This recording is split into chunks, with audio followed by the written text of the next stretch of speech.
Ethan Carter stood in the middle of thick green trees, his boots sinking into the wet mud of the Amazon rainforest. The air was hot and full of buzzing insects. Sweat rolled down his face, but he didn't care. He was excited. This was his biggest find. He was not alone.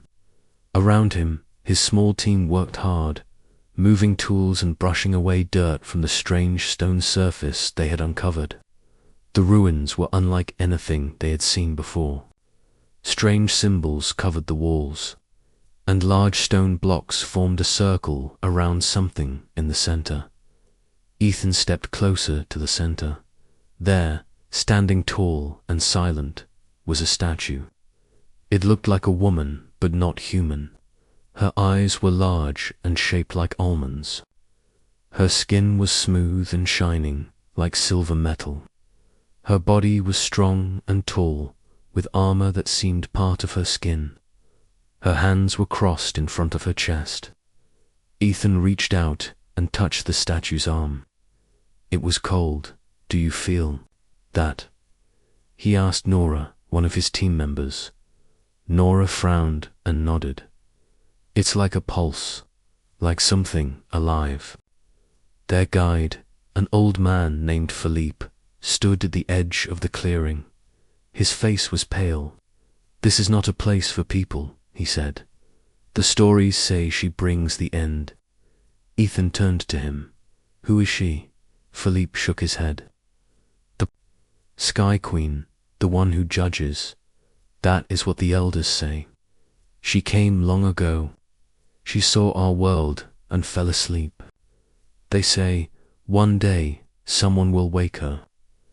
Ethan smiled, but it was weak. "It's just a legend." That night, the team set up camp near the ruins. Ethan stayed behind longer, staring at the statue.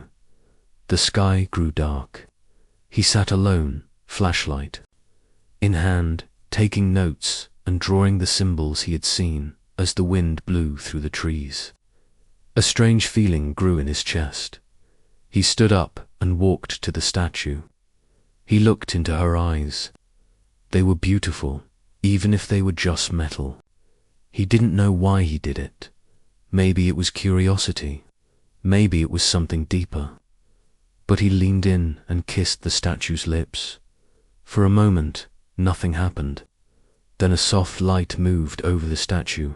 A low hum filled the air. Ethan jumped back. The statue's eyes opened. They glowed a deep blue. The hum grew louder. The metal of her skin changed. It became soft, alive. She moved. Ethan fell to the ground, crawling backward. He couldn't believe what he saw. The statue, no, the woman stepped forward. Her eyes locked on his. "You have awakened me," she said. Her voice was deep and calm. "Why?" Ethan's voice shook. I didn't know you were alive. I was just curious." She looked around. "This world is still here. It has changed, but the signs are clear." She turned her gaze back to Ethan. "Human. I am Lysira of the Orthlin Guard. I was placed here to sleep until the final test." "Test?" Ethan asked. Lysira nodded. "Your kind was given time to grow, to show wisdom, to show peace. I now see what must be done." She raised her hand. A bright light shot into the sky. It was like a signal. The earth shook. Birds screamed and flew into the night. Ethan stood up. "What are you doing?" Lysira did not answer. She looked sad. "The time has come. The Watchers will return. Humanity will be judged." Ethan ran back to the camp, but it was too quiet. The fire was gone. The tents were torn. He called out for his team. No one answered. He found Nora's bag, but she was not there. In the center of the camp, he saw ashes, fresh, still warm. His hands shook. He turned and ran. The forest closed in around him. But one thing was clear in his mind now. This was no myth. Lysera was real, and the world was no longer safe. He had kissed the alien statue, and now everything was about to change. Ethan ran. For hours through the jungle, his heart pounding in his chest. Every shadow looked like danger. Every sound made him jump. He didn't stop until the sky turned light and the birds began to sing again. When he finally reached a small village on the edge of the forest, he was tired, dirty, and afraid. The villagers gave him water and listened as he told his story. Some of them looked worried. Others didn't believe him. But one old woman, sitting near the fire, nodded slowly. "The Sky Queen has woken," she said. "This world will now face the stars." Ethan borrowed a phone from one of the villagers. He called the only person he trusted with something this strange, his old college friend, Laura Price. She was a language expert and worked at a university. When she heard his voice, she sounded surprised. "Ethan, I thought you were in the jungle. Are you okay?" "Laura," he said, "you won't believe what I found. I need your help. I found something alive, something alien." She was quiet for a moment. Then she said, "Where are you?" A few days later, Laura met him in a small city near the forest. He looked tired and thinner than she remembered. His hands were shaking, and he carried a backpack full of notes and drawings. "Are you sure you're okay?" she asked. "No," he said honestly, "but I need you to see this." They sat in a hotel room while Ethan showed her the strange symbols he had copied from the ruins. Laura studied them carefully. Her eyes lit up with interest. "These are not like any language I've seen," she said. "But there are patterns. Repeated shapes. This one looks like a word. Maybe ... judgment." Ethan nodded. "She said humanity would be judged. That we failed some test." Laura looked at him. "You mean the statue?" "She wasn't a statue," he said. "She came to life. Her name is Lysera. She said she was a guard. She sent a signal. And my whole team is gone." Laura didn't know what to say. She believed Ethan, but the story was too big. Still, she trusted him. She had to help him. Together, they began to study the notes and drawings. They found a pattern in the symbols. A warning, a message written long ago. It spoke of a great silence and a return of the Watchers. Ethan felt the weight of it all. "I think that signal was a call.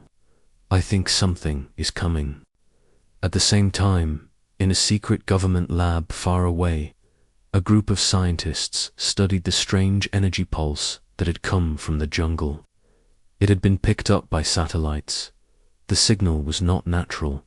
It was a message. One man in a suit stood in front of the screen. "Find the source, and find out who was there when it happened." Soon after, Ethan and Laura noticed something strange. They were being watched. Men in dark clothes followed them through the city. Their phones began acting weird. One night, Ethan found a small device under their hotel bed.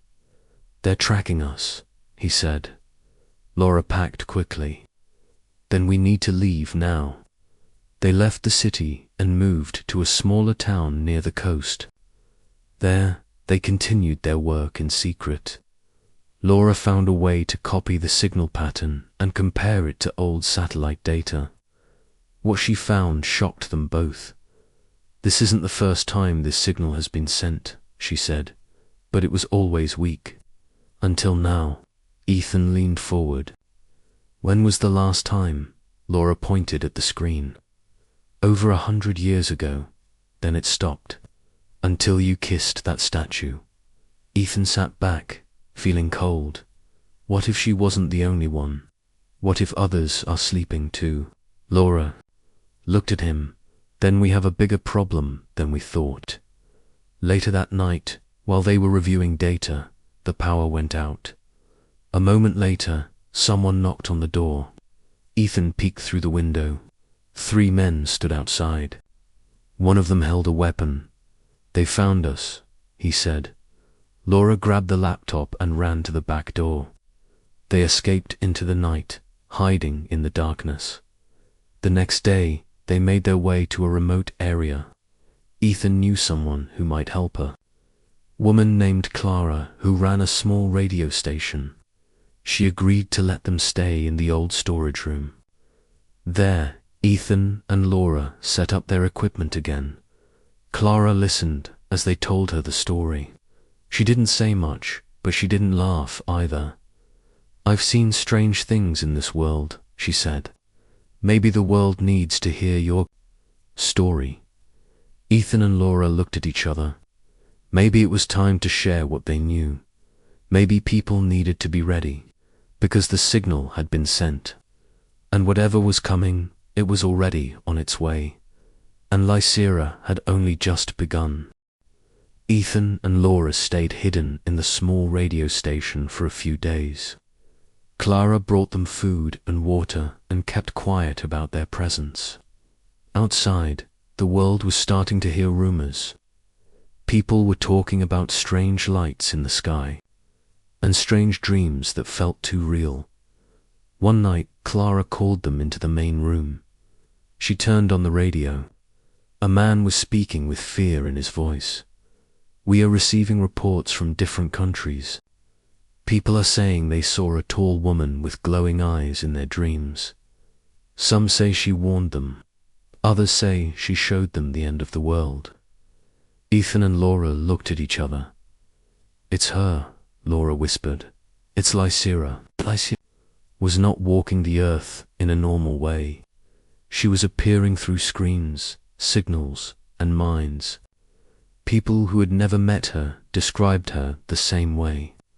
Some feared her. Others began to follow her. A group online even started calling her the Star Queen and believed she was here to save them. But Ethan knew the truth. She had said that humanity would be judged. Laura worked day and night, trying to translate more of the symbols. She finally found something important. "This part talks about the cycle of testing," she said. "It says every world must face judgment. If the world shows growth and wisdom, it survives. If not, it ends." Ethan felt the fear return, and Lysira thinks we failed. At the same time, a group of government agents gathered in a secure building. They had tracked the energy signal to South America. They also found video of Ethan from a hotel camera. He was now listed as a target. "Find him," one agent said. "He made contact. We need to know what he knows." Back at the radio station, Ethan and Laura decided they couldn't hide anymore. They had to do something. They made a short audio recording. In it, Ethan told his story. He spoke about the ruins, the statue, and Lysira. He warned people that a test was coming. Gatara helped them send it out over her station and online. Within hours, the message started to spread. Some people believed it. Others thought it was a hoax. Then something strange happened. People around the world started reporting dreams where they saw Lysira standing next to a man. They described Ethan's face. They said the man begged Lysira to give Earth another chance. Ethan was shocked. "She's showing them me." "Why?" Laura looked at him with soft eyes. "Maybe she wants them to see the one who woke her. Maybe she wants to see if you'll help fix what she thinks is broken." That night, a small group of armed men arrived at the radio station. They wore black uniforms and carried silenced weapons. Clara saw them coming and warned Ethan and Laura just in time. They ran through the back and escaped into the woods. The two friends spent the night hiding in an old cabin miles away. Ethan sat by the window, thinking, this isn't just about me anymore. The whole planet is in danger, and we're running like scared rabbits. Laura nodded. We need to find a way to talk to her again, face to face. Maybe we can change her mind. Ethan looked up. Do you think she would listen? She might, Laura said, if she's still watching you. The next morning, they traveled to a nearby city. Ethan remembered a scientist he had met years ago, someone who worked with satellite signals. His name was Dr. Alex Monroe. They found him at a university lab. At first, Dr. Monroe didn't believe their story. But when Laura showed him the signal data and Ethan told him everything, he slowly started to accept it. He had also noticed the signal in his own work. You want to talk to her? He asked. That's not easy. But maybe we can bounce a message through one of the old satellite channels. If she's still listening, she might answer. They worked together for hours. Finally, they created a simple message. Lysira, we want to understand. We want to help. Please speak with us. They sent the signal and waited. Minutes passed. Then the lights flickered. The computer screen turned blue. A voice came through the speakers. Ethan Carter, you have not run far.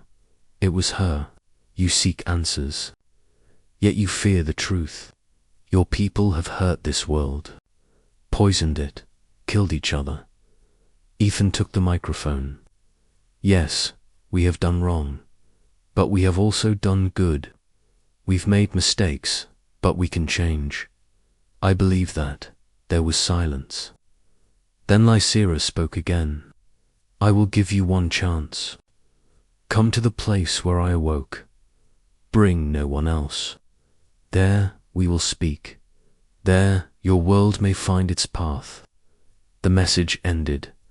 Laura turned to Ethan. Are you going to go? He nodded. I have too. The journey back to the jungle would not be easy, but Ethan knew there was no other choice. If there was even the smallest chance to save the world, he had to try. The countdown had started. The stars were watching, and the next step would decide everything. Ethan stood near the edge of the jungle again. It looked just as wild and dark as the first time, but now he was not just an explorer. He was someone carrying the hopes of a world. Laura gave him a small device. It will help me track you. If anything happens, I'll know. Ethan smiled. Thank you for everything. She gave him a quick hug. Be careful. He took a deep breath and walked into the forest. The tall trees covered the sky, and the path was hard to see, but his memory helped guide him. Hours passed. The sounds of birds and animals surrounded him. Finally, he reached the ruins. They were quiet and empty. The same silver statue stood in the center. Except this time, Lysira was not sleeping. She stood there, watching him. You returned, she said. Ethan nodded. You said you would speak with me. I want to understand. Lysira stepped forward. Your world is loud. So much pain, so much waste. Your people kill, lie, and destroy. Ethan lowered his eyes. I know, but that's not all we are. We also create, protect, and love. We have teachers, healers, and dreamers. Lysira looked at him with her glowing eyes. You say you can change, but why should I believe you? He took out a small photo from his pocket. It was a picture of his family, because we fight for the people we love, and we hope for better days. You once hoped to, otherwise you wouldn't have watched us. For a moment, Lysira said nothing. Then she turned and walked toward a tall wall covered in symbols. She placed her hand on it. The wall lit up. Images appeared in the air, scenes of Earth from long ago. cities being built, forests being destroyed, people fighting in wars. But there were also scenes of kindness, a child sharing food, a doctor saving a life, a teacher helping a student. These are memories from your planet, Lycera said. The good and the bad. Ethan watched with wide eyes. So, you've seen both sides? Yes, she said.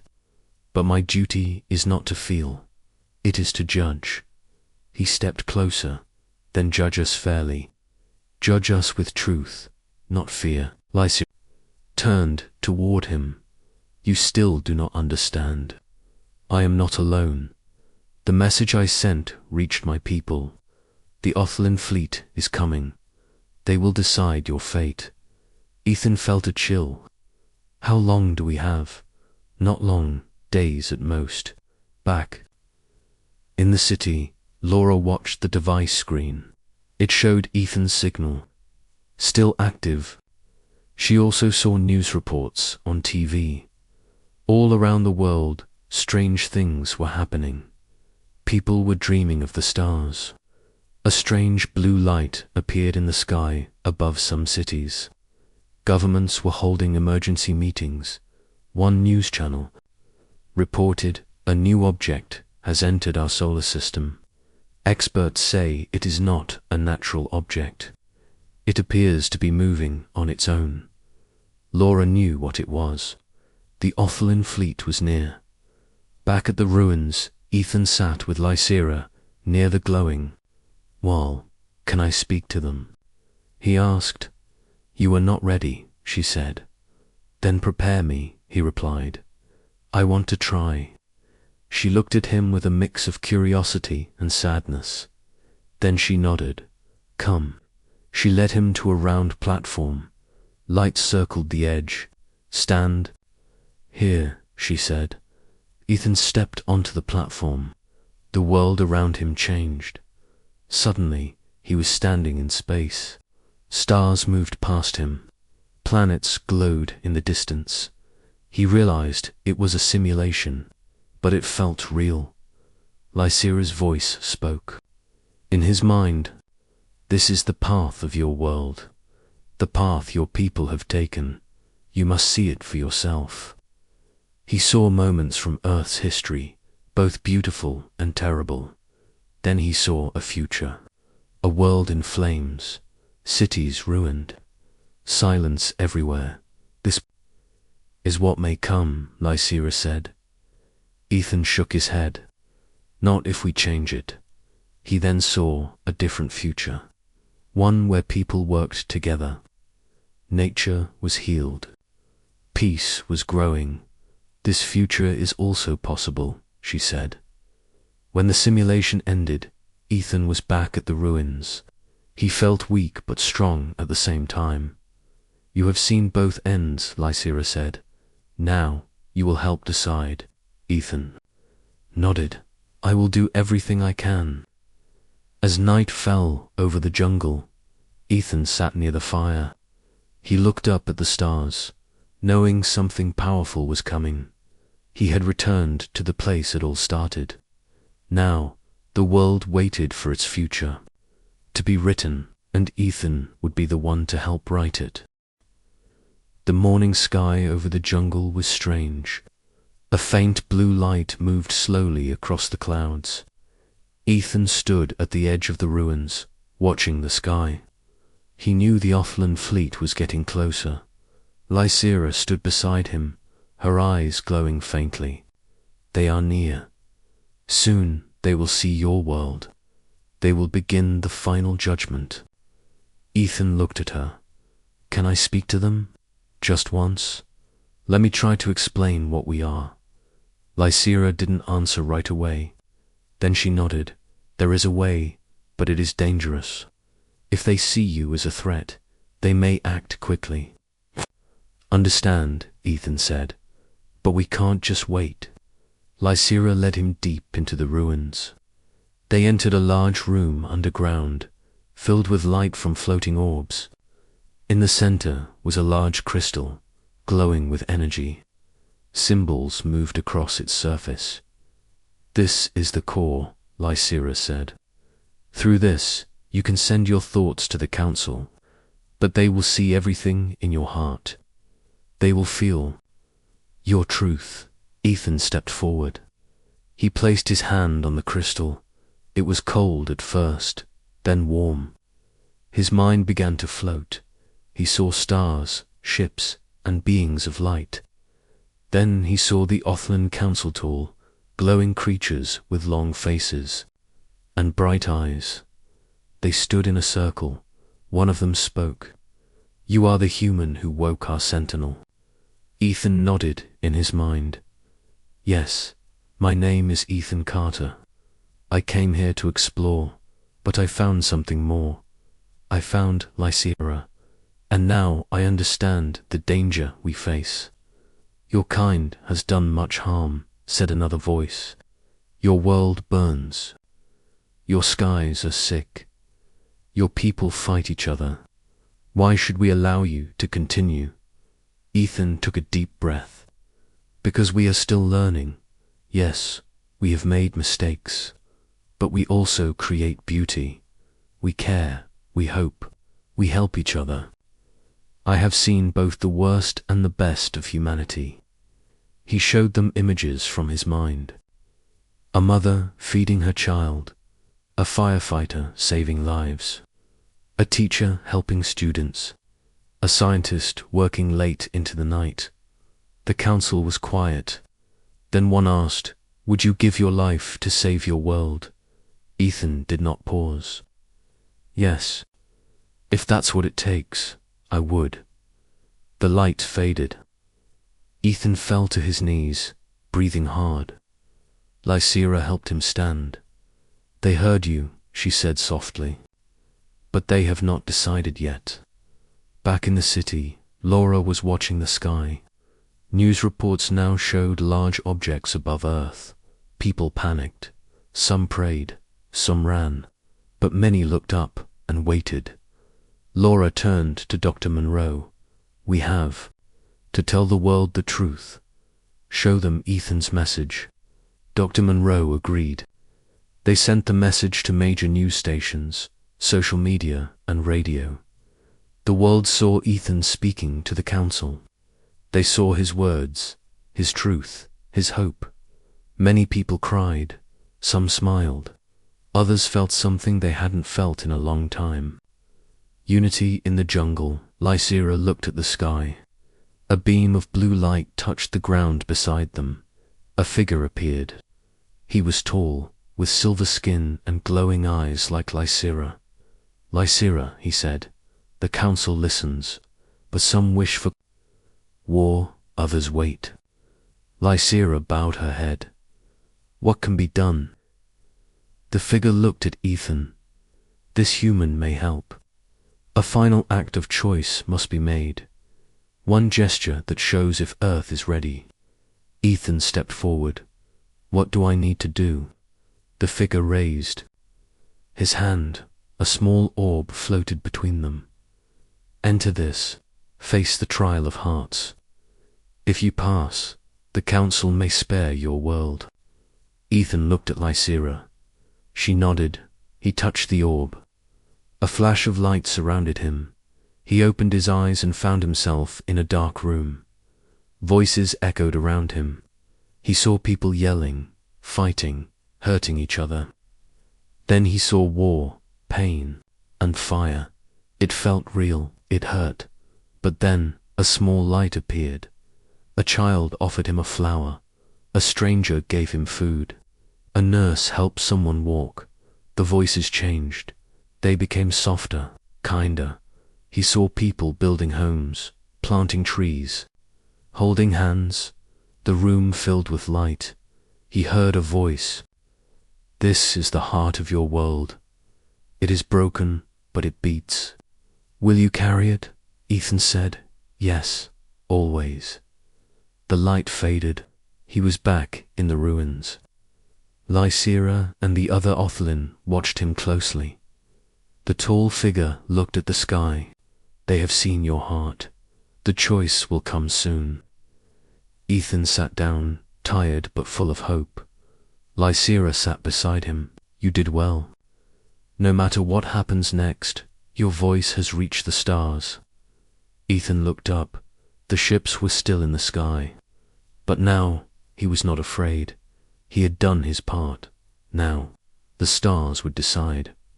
The jungle was quiet as the stars above Earth continued to shine with strange, blue light. People around the world watched the sky in fear and wonder. The ships of the Ortholin waited. Time was running out. Ethan stood beside Lycera in the ruins. His body still felt weak from the trial of hearts, but his mind was clear.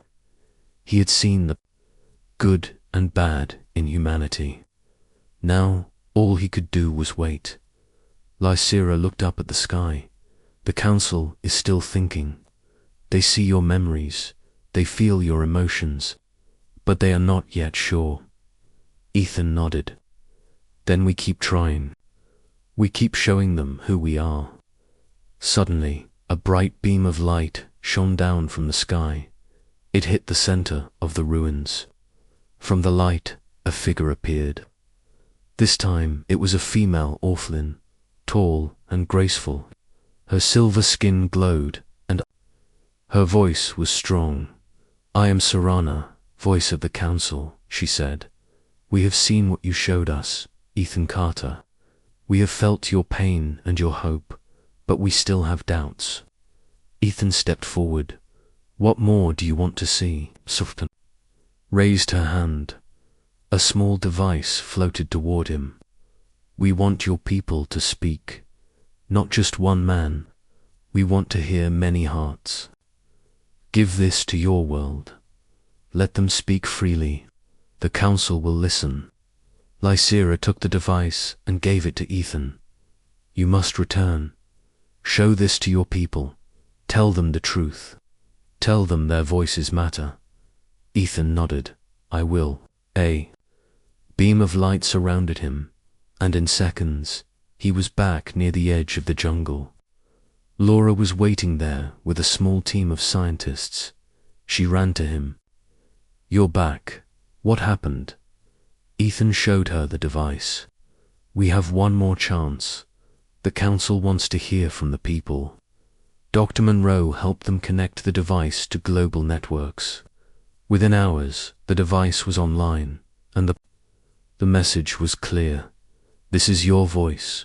Speak now. People around the world began to send their messages.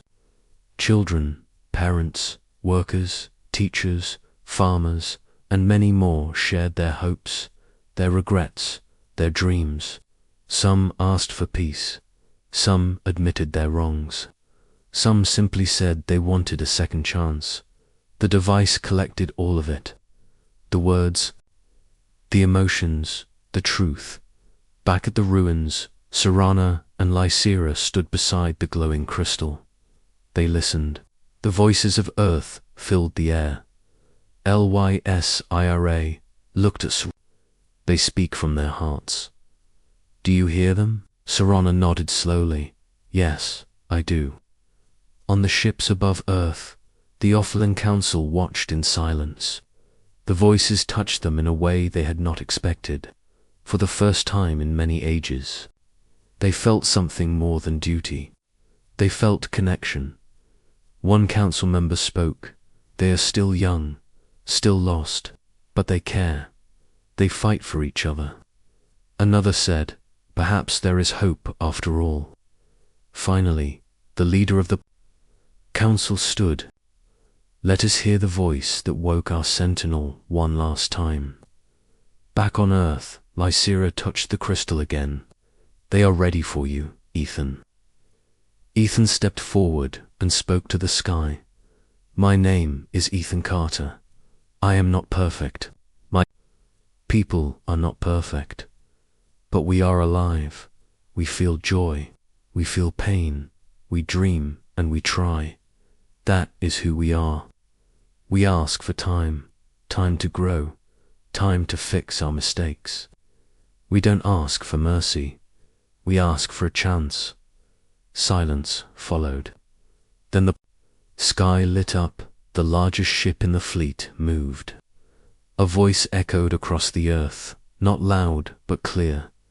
Your voice has been heard. The trial is complete. Lysira looked at Ethan. Now we wait. For the next day, the ships stayed in place. The world was quiet. People held their breath. No one knew what would happen. Then, on the second morning, the blue lights in the sky began to fade. The ships turned slowly and moved away from Earth. The council sent one final message. Your world has been spared, not because you were perfect, but because you were willing to change. We will return one day. Until then, live with honor. Cheers broke out across the planet. People hugged. They cried. For once, the whole world felt united at the ruins. Ethan looked at Lysira. She smiled gently. You did what many thought was impossible, she said. Ethan shook his head. No, we all did it. Together, Lysira looked at the sky. My mission is complete. I will return to rest.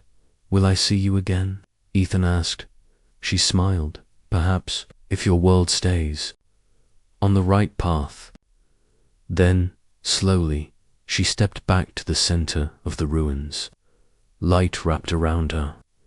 She became still once more, like the statue she had been. Ethan stood there for a long time. He knew this was not the end. It was a beginning. The stars had watched. The earth had spoken now. It was up to humanity to keep its promise.